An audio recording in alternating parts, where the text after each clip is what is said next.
কে entertainment মস্তি। ইয়াত বহুত নতুন নতুন ভিডিঅ' এণ্টাৰটেইনমেণ্টৰ কাৰণে বনোৱা যাব। আপোনালোকে এই ভিডিঅ'টো যদি ভাল লাগে please like comment share and subscribe কৰিব আৰু কাষতে থকা বেল আইকনটো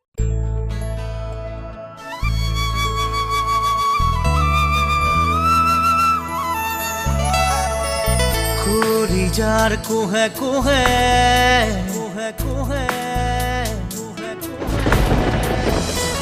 প্ৰতি উশাহ প্ৰতিক্ষণে প্ৰতিক্ষণে প্ৰতিক্ষণে অনুৰণন তোমাৰে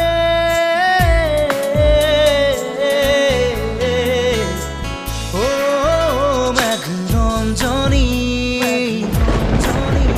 মেঘৰঞ্জনী মেঘৰঞ্জনী